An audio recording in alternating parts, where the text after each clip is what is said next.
இன்னும் 10 நாள்ல இங்க இருந்து கிளம்பிடுவோம். நீங்க இங்க வரவான்னு கேட்டதுக்கு கூட நான் ஓகே சொன்னது இருக்கிற கொஞ்ச நாளாவது உங்க மனசை கஷ்டப்படுத்தாம நடந்துப்போம் தான் இங்க வர சொன்னேன். ஆனா வந்ததுல இருந்து நீங்க என்னையும் என் பிள்ளையும் பிரிக்கிறத பத்தி மட்டுமே பேசிட்டு இருக்கீங்க. இப்ப நீ பண்றது மட்டும் ஆதி என்கிட்ட இருந்து பிரிச்சு தானே கூட்டிட்டு போறேங்கிற? அந்த முடிவெடுத்தது நான் இல்லம்மா, உங்க பையன்தான். ஏன் இங்க நடக்கிற எல்லாத்தையும் உங்ககிட்ட சொல்லுவாரே, இத மட்டும் சொல்லலையா? வீட்டுல நடக்கிறது, வீட்டுக்கு முன்னாடி செடி நட்டினு எல்லாத்தையுமே சொல்லுவாரே, இத மட்டும் சொல்லலையா? ஆனா ஒரே ஒரு விஷயம் தாமா எனக்கு புரியவே இல்லை. தப்பு செஞ்ச நீங்க எல்லாரும் என்ன ஏதோ குற்றவாளி மாதிரி ட்ரீட் பண்றீங்களே, அதுதான் என்னால ஏத்துக்கவே முடியல. மன்னிப்பு கேக்குற வரைக்கும் நல்லா அழுது கெஞ்ச வேண்டியது, மன்னிச்சதும் அவங்க உங்க வேலையை காட்ட வேண்டியதுல. அது சரி, ஒரு கணத்துல அடிச்சா மறு கணத்தை காட்டுறதுக்கு நாம என்ன ஏசுனாதரா? கேவலம் மனுஷங்க தானே.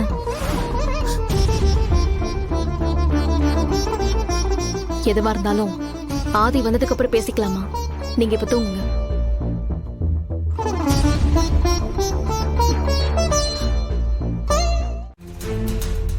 சம்மந்திமா, என்ன சம்மந்திமா நீங்க ஏதோ மூணாவது மனுஷிய சொல்ற மாதிரி சொல்லிட்டு இருக்கீங்க? உரிமையா மருமகன்னு சொல்லுங்க. சொல்லலாம். எங்க அந்த மகாராணி? இது கூப்பிடுறேன். ஆண்டாள், ஆண்டாள்.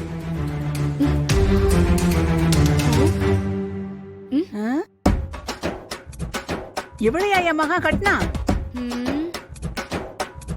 அன்னைக்கு வேற மாதிரி இருந்தாளே. ஐயோ சம்மந்தியம்மா, இது ரெண்டாவது புள்ள பவித்ரா. இது பவித்ரா அக்கா எங்கடா?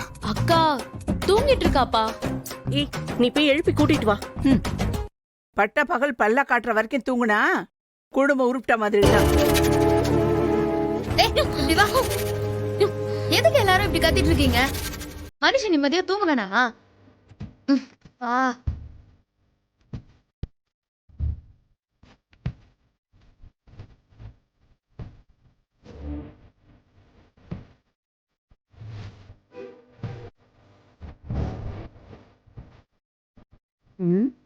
பொண்ண நல்லா வளர்த்து வச்சிருக்கீங்க.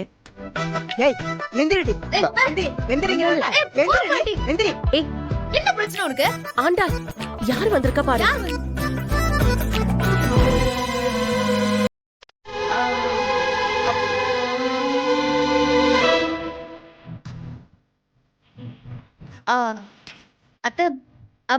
அத்தை, நீங்க எப்போ வந்தீங்க?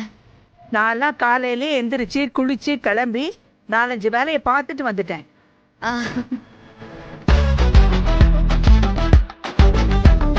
அது ஒண்ணும் இல்லைங்க, என் பேத்தியும் உங்களை மாதிரிதான்.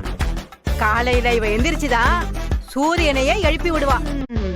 எல்லா நாடுமே இப்படித்தான்.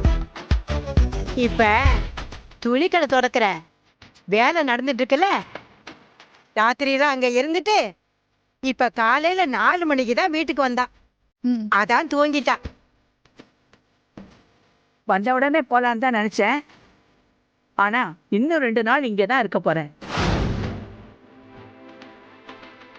என் மகன் இங்க என்ன வாழ்க்கை வாழறான்னு நான் பார்த்துட்டு தான் போகணும்.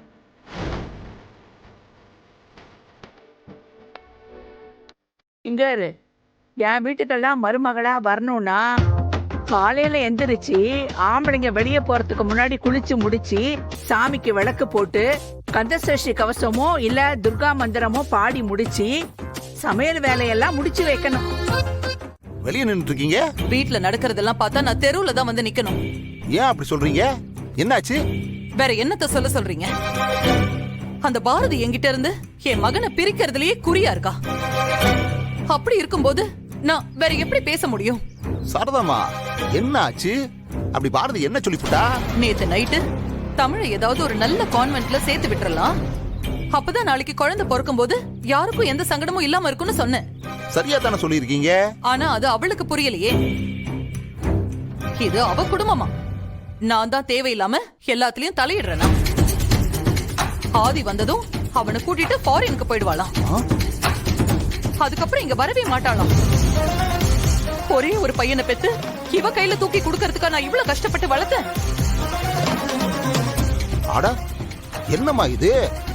அவ புள்ளைய கான்வென்ட்ல சேர்க்க சொன்னா மட்டும் கசக்குதாக்கும், உங்க புள்ளைய அவ வெளிநாட்டுக்கு கூட்டிட்டு போறது மட்டும் இனிக்குமாக்கும்.